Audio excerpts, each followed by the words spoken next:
உலகமெங்கும் உள்ள ஜீ தமிழ் நேயர்களுக்கு காலை வணக்கம். அன்பான நேயர்களே, இன்று நாம் பார்க்க போகும் மருத்துவம் நீரிழிவு நோய் வந்தவர்களுக்கும் நீரிழிவு நோய் அதிகப்படியாக இருப்பவர்களுக்கும் உடலில் தோன்றக்கூடிய வலிகள் மற்றும் கை கால்களில் ஏற்படக்கூடிய நமட்டுத்தன்மையை நீக்குவதற்கான ஒரு அற்புதமான மருத்துவத்தை இப்போது நாம் பார்க்க போகின்றோம். அதற்காக நமக்கு தேவைப்படும் மூலப்பொருட்கள் ஜம்பு என்று சொல்லக்கூடிய நாவல் பழம். நாவல் பழத்திற்கு மிகுந்த துவர்ப்பு சக்தியும் சற்று புளிப்பு சக்தியும் இருப்பதால் அளவிற்கு அதிகமாக உடலில் சுரக்கக்கூடிய இன்சுலினை கட்டுப்படுத்தக்கூடிய அற்புதமான ஒரு பழமாகும். இதற்கு தாவரவியல் பெயர் ஜெனியஸ் ஜம்போலினா என்றும் ஆங்கிலத்தில் ஜம்பு ஃப்ரூட்ஸ் என்றும் தமிழில் பல்வேறு வகையான பெயர்கள் நாவல், நவ்வல் மற்றும் கருநாவல் என்று கூறுகிறார்கள். இரண்டு வகைப்படுவதற்கான நாவல் பழங்கள் உள்ளன. ஒன்று கருநாவல், மற்றொன்று வெண்ணாவல். வெண்ணாவல் மிக அபூர்வமாக இருக்கக்கூடிய ஒரு பழமாகும். கருநாவல் வயல் ஓரங்களிலோ அல்லது ரோட்டு பகுதி என்று சொல்வார்கள், சாலை ஓரங்களில் மிகுதியாக காணப்படுகின்ற ஒரு இயற்கை மரமாகும். ஆங்காங்கே கிடைக்கக்கூடிய மரங்களில் இருந்து இயற்கையாகவே சிறுவர்கள் முதல் பெரியவர்கள் வரை இந்த பழங்களை எடுத்து தின்றார்களானால் அவர்களுக்கு படிப்படியாக நீரிழிவு நோய் கட்டுக்குள் கொண்டு வரும். அதிகப்படியாக 300 தாண்டும் அளவிற்கு இன்சுலின் அளவிற்கு சர்க்கரை அளவை 300 என்பார்கள். அந்த 300 தாண்டும் அளவிற்கு உள்ளவர்கள் கண்டிப்பாக இந்த நாவல் என்கிற பழத்தை தினந்தோறும் எடுத்து வந்தார்களானால் அவர்களுக்கு படிப்படியாக நோயினுடைய தன்மை குறைந்து சாதாரணமாக 80 to 120 80 முதல் 120 வரை இருக்கக்கூடிய சாதாரண நிலைக்கு திரும்பிவிடும். மேலும் நீரிழிவு நோய் அதிகப்படியாக இருப்பவர்கள் சிறுநீர் கழித்தால் அந்த இடத்தில் எறும்புகள் மொய்க்கும். அந்த அளவிற்கு சிறுநீரில் சர்க்கரையினுடைய அளவு அதிகரித்து இருக்கும். மேலும் அவர்களுக்கு கை கால்களில் ஒரு வகையான நமச்சல் ஏற்படும். நமட்டுத்தன்மை என்பார்கள், ஒரு வகையாக மறுத்து போகுதல் தன்மை ஏற்படும். அவர்கள் கண்டிப்பாக இந்த நாவல் பழங்களை எடுக்க வேண்டும். இந்த நாவல் பழங்களுக்குனுடைய பிரிவு துவர்ப்பு பிரிவு. தன்மை துவர்ப்பு. மரம் முதல் வேர் பகுதி வரை அத்தனை பகுதிகளுமே மிகுந்த பயனுடைய ஒரு மரமாகும். இந்த மரத்தினுடைய பட்டை குடிநீராக்கி தந்தோமானால் அதிகப்படியான சீத கழிச்சல், இரத்தப்போக்கை நிறுத்தும். இந்த மரத்தினுடைய பூக்களை குடிநீரிட்டு குடித்தோமானால் வயிற்று பகுதியில் உள்ள குற்றங்களை நீக்கும். பழங்களை நன்றாக கனிந்த பழங்களை எடுத்து நாம் சுத்தப்படுத்தி உட்சதையை மட்டும் எடுத்து தினந்தோறும் நாம் சிறிது அளவு உப்பு சேர்த்தும் மிளகாய்த்தூள் சேர்த்தும் சாப்பிட்டு வந்தோமானால் உடலுக்கு தேவையான நீர்ச்சத்தை தரும். அளவிற்கு அதிகமாக இரும்பு சத்து உள்ள ஒரு பழமாகும். உடலில் உள்ள அத்தனை வகையான நோய்களும் போகும். குழந்தைகளுக்கு மட்டும் இந்த பழத்தை 1, 2 என்ற எண்ணிக்கையில் மட்டும் தர வேண்டும். அளவிற்கு அதிகமாக தந்தால் மந்தம் என்று சொல்லக்கூடிய மாந்த நோய் வரும், கரப்பான் நோய் வரும். ஆகையால் குழந்தைகளுக்கு மட்டும் இப்பழத்தை 1 அல்லது 2 மட்டும் தந்தால் போதுமானது. பெரியவர்கள் 10 முதல் 25 கிராம் அளவிற்கு இந்த பழத்தை தினந்தோறும் எடுத்துக்கொள்ளலாம். நீரிழிவு நோய் உள்ளவர்கள் 50 கிராம் அளவிற்கு இந்த பழத்தினுடைய சதைகளை தினந்தோறும் உண்டு வரலாம்.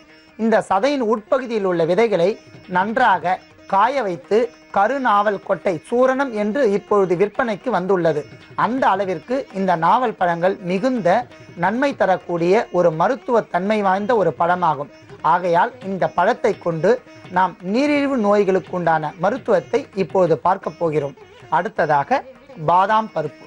பாதாம் பருப்பு மிகுந்த உடலுக்கு வன்மையும் அழகையும் தரக்கூடும். பாதாம் பருப்பிலிருந்து எண்ணெய் எடுத்து அந்த எண்ணெயை முகப்பூச்சாக்க பூசி வந்தால் முகத்தில் உள்ள சுருக்கங்கள் மறைந்து நாளடைவில் முகப்பொலிவு ஏற்படும். மேலும் உடலுக்கு தேவையான நார்ச்சத்தை தரக்கூடிய அற்புதமான ஒரு பருப்பு.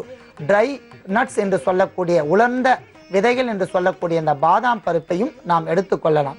அடுத்ததாக ஏலக்காய். உடலுக்கு தேவையான நீர்ச்சத்து, வாயில் உள்ள குற்றங்கள், வாய் கசப்பு, வயிற்று பகுதியில் உள்ள குற்றங்களை நீக்கும். ஆண்கள் அளவோடு பயன்படுத்த வேண்டும். போக சக்தியை குறைத்துவிடும். பெண்கள் அளவிற்கு அதிகமாக பயன்படுத்தலாம். எந்த ஒரு பக்க விளைவும் இல்லாத ஒரு பொருளாக இருப்பதால் நாம் ஏலக்காயும் எடுத்துக்கொள்ளலாம். அடுத்ததாக சர்க்கரை. சர்க்கரை கரும்பிலிருந்து கிடைக்கக்கூடிய அத்தனை பொருட்களும் மிகுந்த நன்மை உடையவை.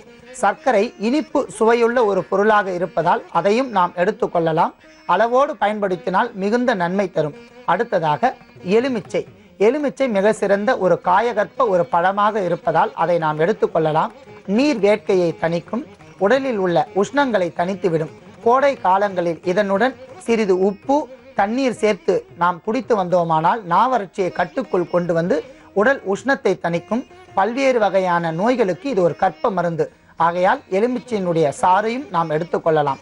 இத்தனை பொருட்களையும் கொண்டு நாம் நீரிழிவு நோய் அதிகப்படியாக உள்ளவர்கள், 300 என்ற அளவு தாண்டி உள்ளவர்கள் எவ்வாறு இந்த நோயை கட்டுக்குள் கொண்டு வரலாம், மேலும் அந்த நோயினால் உடல் பகுதியில் தோன்றக்கூடிய நமைச்சல் மற்றும் அவர்களுக்கு பாதங்களில் ஒரு வகையான வலி, யூரினரி இன்ஃபெக்ஷன் ஏற்படும், சிறுநீர் கோளாறு, அதை எவ்வாறு தவிர்த்து கொள்ளலாம் என்கிற செய்முறையை சற்று இடைவெளிக்கு பிறகு பார்க்கலாம். இடைவெளிக்கு முன்பாக இத்தனை பொருட்களையும் கொண்டு நாம் நீரிழிவு நோய் அதிகப்படியாக உள்ளவர்கள், 300 என்ற அளவு தாண்டி உள்ளவர்கள் எவ்வாறு இந்த நோயை கட்டுக்குள் கொண்டு வரலாம், மேலும் அந்த நோயினால் உடல் பகுதியில் தோன்றக்கூடிய நமைச்சல் மற்றும் அவர்களுக்கு பாதங்களில் ஒரு வகையான வலி, யூரினரி இன்ஃபெக்ஷன் ஏற்படும், சிறுநீர் கோளாறு, அதை எவ்வாறு தவிர்த்து கொள்ளலாம் என்பதற்கான மருத்துவத்தை பார்க்க போகிறோம். அதற்கு முதலில் நாம் நாவல் பழங்களை தூய்மையான நீரில் கழுவி எடுத்துக்கொள்ள வேண்டும். நாம் நாவல் பழங்களை இயற்கையாக மருந்து சேர்க்காத இயற்கையாக விளைந்த பழங்கள் என்பதால் தூய்மையான நீரில் மட்டும் கழுவிக்கொள்ளலாம். செயற்கை முறையில் விளைவிக்கப்பட்ட பழங்கள் என்றால் அதற்கு முதலில் நாம் உப்பு கரைசலை கொண்டு கழுவ வேண்டும். பிறகு நாம் மஞ்சள் தூளை நீருடன் சேர்த்து கழுவ வேண்டும். இப்போது நாம் எடுத்துக்கொண்டுள்ள பழம் இயற்கையாக விளைந்த பழங்கள் என்பதால் தூய்மையான நீரில் கழுவிக்கொண்டு உட்சதையை மட்டும் இவ்வாறு விதையை எடுத்துவிட்டு உட்சதையை மட்டும் எடுத்துக்கொண்டு அதை நாம் சாறு பதத்தில் அரைத்து வைத்துள்ளோம். நாவல் பழங்களுடைய மேல் சுளைகள் அல்லது மேல் கனிகளினுடைய சதை பகுதியை மட்டும் இவ்வாறு நாம் சாறு பதத்தில் எடுத்து அரைத்து வைத்துள்ளோம். அடுத்ததாக பாதாம் பருப்பு நாம் நன்றாக தூள் செய்து எடுத்துக்கொண்டுள்ளோம். அடுத்ததாக ஏலக்காயை நன்றாக தூள் செய்து எடுத்துக்கொண்டுள்ளோம். அடுத்ததாக எலுமிச்சை சாறு.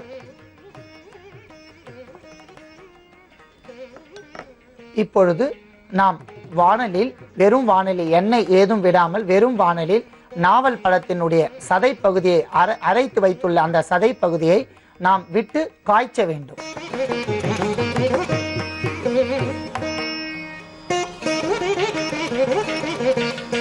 சுமார் 100 கிராம் அளவிற்கு சதை பகுதியை எடுத்து நன்றாக அரைத்து கொள்ள வேண்டும்.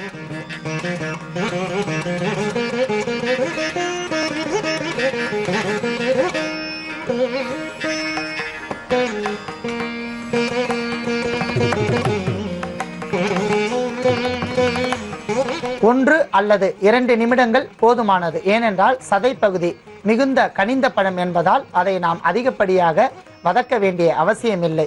இத்துடன் நாம் 2 டேபிள் டீஸ்பூன் அளவிற்கு சர்க்கரை சேர்க்கலாம்.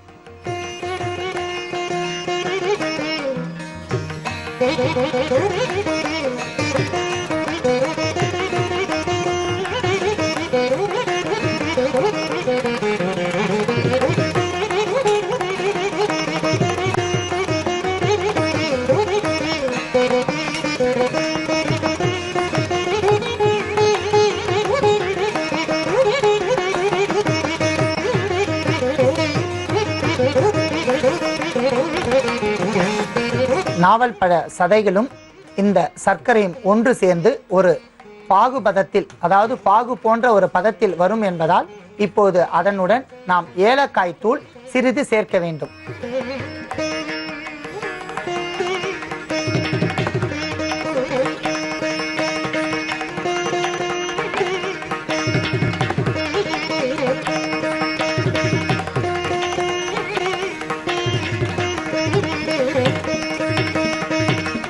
இறுதியாக பாதாம் பருப்பை அரைத்து வைத்துள்ளோம். அதனுடைய தூளை 1 டீஸ்பூன் முழுமையாக 1 டீஸ்பூன் அளவிற்கு சேர்க்க வேண்டும்.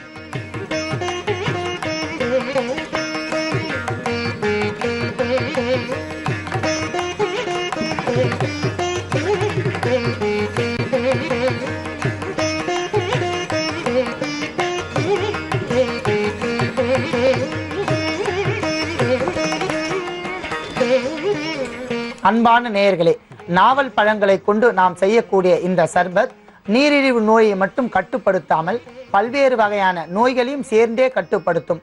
உடலில் ஏற்படக்கூடிய அசதித்தன்மை, பல்வேறு வகையான உடல் எரிச்சலையும் சேர்த்தே கட்டுப்படுத்தும். அந்த அளவிற்கு நாவல் பழங்களுக்கு மிகுந்த மருத்துவ குணம் இருப்பதால் கண்டிப்பாக நீரிழிவு நோய் உள்ளவர்கள் உறுதியாக இந்த சர்பத்தை எடுத்துக்கொள்ளலாம். ஏனென்றால் அவர்களுக்கு நீரிழிவு நோய் படிப்படியாக கட்டுக்குள் கொண்டு வந்துவிடும். அந்த அளவிற்கு மிகுந்த நன்மை தரும். நன்றாக அந்த பாகுபதத்தில் வந்துவிட்டபடியால் இப்போது நாம் அதை எடுத்துக்கொள்ளலாம்.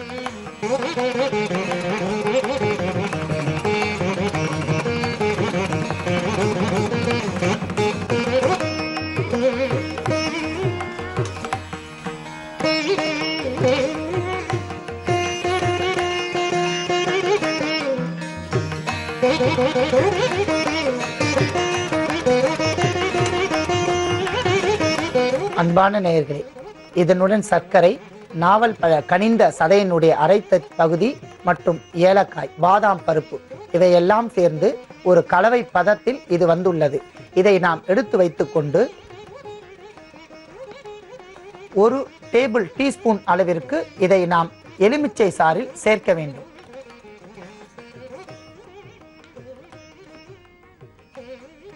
அரைத்த விழுது 1 டேபிள் டீஸ்பூன், அதற்கு சமநடை 1 டேபிள் டீஸ்பூன் அளவிற்கு எலுமிச்சை சாறு.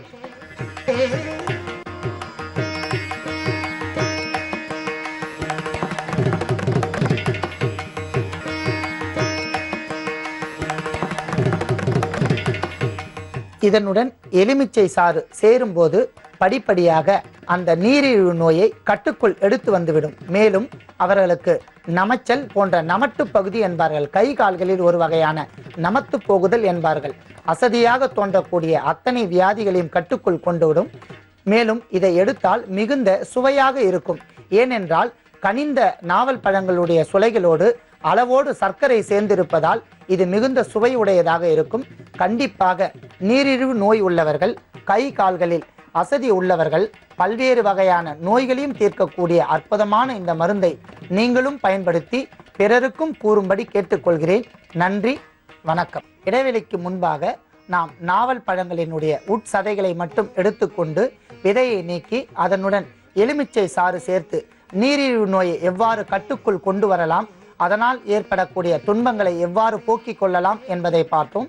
இப்பொழுது நீரிழிவு நோய் வந்துவிட்டவர்கள் உடலில் எங்கேனும் அடிபட்டு விட்டால் அவர்களுக்கு விரைவாக அந்த புண்கள் ஆறாது. ஏனென்றால் நீரிழிவு நோயினால் புண்கள் விரைவாக ஆறாமல் அவர்களுக்கு ஒரு வகையான நமச்சல் ஏற்பட்டுவிடும்.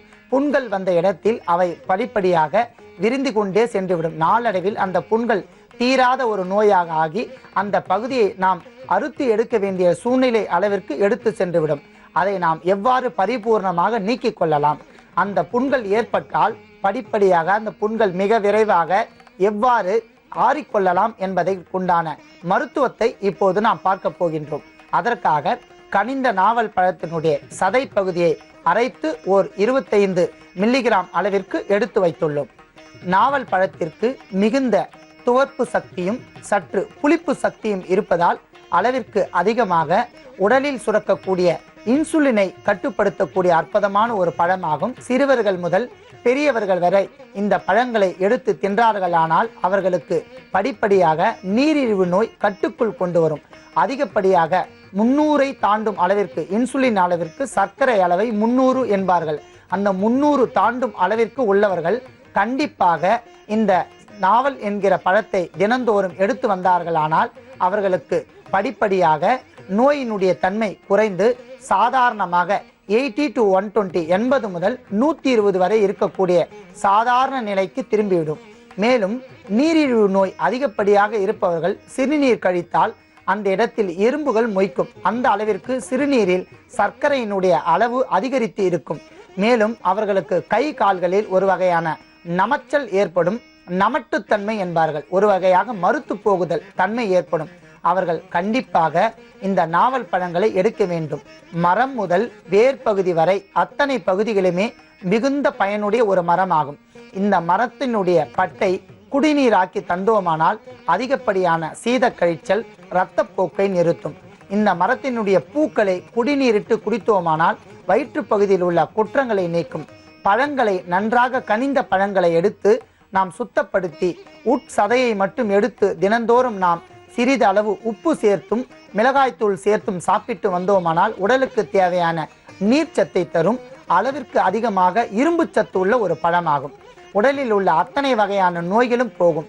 குழந்தைகளுக்கு மட்டும் இந்த பழத்தை 1, 2 என்ற எண்ணிக்கையில் மட்டும் தர வேண்டும். அளவிற்கு அதிகமாக தந்தால் மந்தம் என்று சொல்லக்கூடிய மாந்த நோய் வரும், கரப்பான் நோய் வரும். ஆகையால் குழந்தைகளுக்கு மட்டும் இப்பழத்தை 1 அல்லது 2 மட்டும் தந்தால் போதுமானது. பெரியவர்கள் 10 முதல் 25 கிராம் அளவிற்கு இந்த பழத்தை தினந்தோறும் எடுத்துக்கொள்ளலாம். நீரிழிவு நோய் உள்ளவர்கள் 50 கிராம் அளவிற்கு இந்த பழத்தினுடைய சதைகளை தினந்தோறும் உண்டு வரலாம். இந்த சதையின் உட்பகுதியில் உள்ள விதைகளை நன்றாக காய வைத்து கருநாவல் கொட்டை சூரணம் என்று இப்பொழுது விற்பனைக்கு வந்துள்ளது. அந்த அளவிற்கு இந்த நாவல் பழங்கள் மிகுந்த நன்மை தரக்கூடிய ஒரு மருத்துவ தன்மை வாய்ந்த ஒரு பழமாகும். அடுத்ததாக நெல்லிக்காய். நெல்லிக்காய் மிக சிறந்த அற்புதமான ஒரு காயகற்ப மருந்து கனி. நெல்லிக்கனி என்பார்கள். நோயை விரட்டி அடிப்பதில் முதன்மை பங்கு வகிக்கின்றது. காலனையே விரட்டிவிடும். காலன் என்றால் யமன். யமனையே விரட்டக்கூடிய அற்புதமான ஒரு கனி ஆகும். பல்வேறு வகையான நோய்களுக்கு இது ஒரு அருமருந்து. மேலும் நீரிழிவு நோய்க்கு உண்டான அற்புதமான மருந்தும் இதுவும் சேர்ந்துவிடும். வாயில் நீரை ஊறச் செய்யும், உமிழ்நீரை சுரக்கச் செய்யும். ஆகையால் நெல்லிக்கனியினுடைய பழங்களையும் நாம் எடுத்துக்கொள்ளலாம். நெல்லிக்கனியின் சாறு எடுத்துள்ளோம். தூய்மையான நெல்லிக்கனியினுடைய விதையை நீக்கி அரைத்து நாம் சாறாக எடுத்து வைத்துள்ளோம். அடுத்ததாக ஏலக்காய். வாசனை ஊக்கியாகவும் மனமூட்டியாகவும் பல்வேறு வகையான பொருட்களுக்கு இது ஒரு இடுபொருளாக இருப்பதால் ஏலக்காயினுடைய தூளையும் எடுத்துக்கொள்ளலாம். அன்பான நேயர்களே, இவை 4ஐயும் கொண்டு நாம் நீரிழிவு நோய் வந்தவர்களுக்கு உடலில் ஏற்படக்கூடிய கொப்பளங்கள், புண்களை எவ்வாறு நாம் போக்கிக் கொள்ளலாம், மேலும் யூரினரி இன்ஃபெக்ஷன் என்பார்கள். நீரிழிவு நோய் வந்தவர்களுக்கு சிறுநீர் கழிக்கும் இடத்தில் புண்கள் வந்தால் அதை எவ்வாறு குணப்படுத்தலாம் என்பதையும் பார்க்க போகின்றோம். அகத்தியர் தனது குணபாட நூலில் இந்த நாவல் பழங்களை பற்றி இவ்வாறு கூறுகிறார். மாந்தம் விளைவிக்கும், வலிகரப்பான் உண்டாகும், நீரிழிவு நோயை தள்ளிவிடும் தூய நாவல் பழத்தால் என்று கூறுகிறார். மாந்த நோயை உண்டு செய்யும், வலிகரப்பான் நோயை உண்டு செய்யும். குழந்தைகளுக்கு மட்டும் மேற்கண்ட வரிகள் குழந்தைகளுக்கு அளவிற்கு அதிகமாக இந்த பழங்களை நாம் சாப்பிட கொடுத்தால் மேற்கண்ட நோய் வரும். அளவோடு 1 அல்லது 2 பழங்களை தரலாம். பெரியவர்கள் சாப்பிட்டார்களானால் அவர்களுக்கு நீரிழிவு நோயே வராது. தூய நாவற் பழத்தால் என்று கூறுகிறார். அவருடைய சீடன் தேரையர் தனது தேரையர் வெண்பாவில் சம்புவின் நாவல் பழந்தனை உண்டு வந்தால் நோயெல்லாம் படியும், குப்பி எல்லாம் மாறிவிடும் என்று கூறுகிறார். சம்பு என்று சொல்லக்கூடிய இந்த நாவல் பழங்களை நாம் சாப்பிட்டு வந்தோம் அன்னால் நோயெல்லாம் பணிந்து நிற்குமாம், கைகட்டி பணிந்து ஓடிவிடும் என்கிறார். குப்பி என்றால் வயிறு, கும்பி பகுதியில் உள்ள அத்தனை குற்றங்களும் நீங்கிவிடும் என்கிறார். அற்புதமான இந்த நாவல் பழங்களை தினந்தோறும் நாம் உண்டு வரலாம். இப்பொழுது இந்த நாவல் பழங்களை கொண்டு நாம் ஒரு தீநீர் ஒன்றை தயாரிக்க போகின்றோம். அதற்காக 200 மில்லி நீரை நாம் காய்ச்ச வேண்டும்.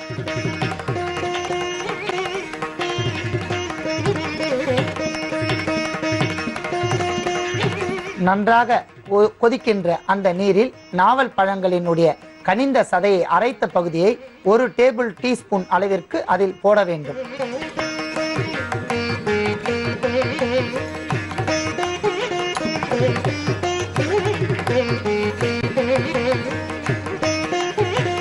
அந்த நீருடன் அந்த அரைத்த கனிந்த சதைகளினுடைய பகுதியை நன்றாக கரைக்க வேண்டும்.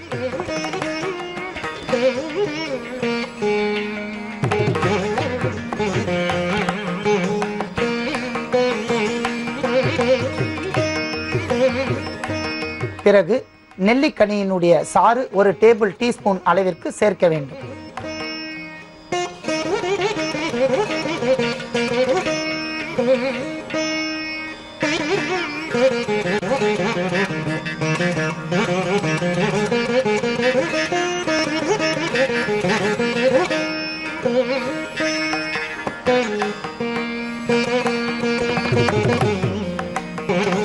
இதனுடன் ஏலக்காய் தூள் தேவையான அளவிற்கு சேர்த்துக் கொள்ளலாம்.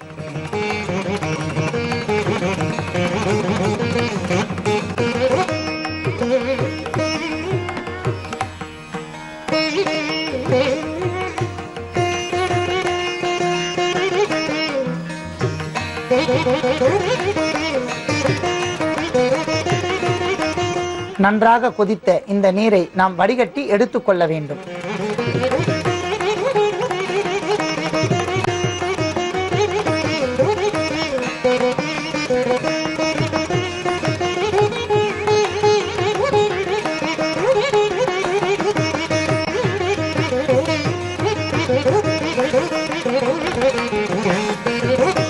அன்பான நேயர்களே, மிகுந்த வாசனையுடன் மிகுந்த சுவையாக இருக்கக்கூடிய இந்த நாவல் பழங்களினுடைய தீநீர் மிகுந்த ஒரு மருத்துவ குணம் வாய்ந்த ஒரு தீநீர் ஆகும்.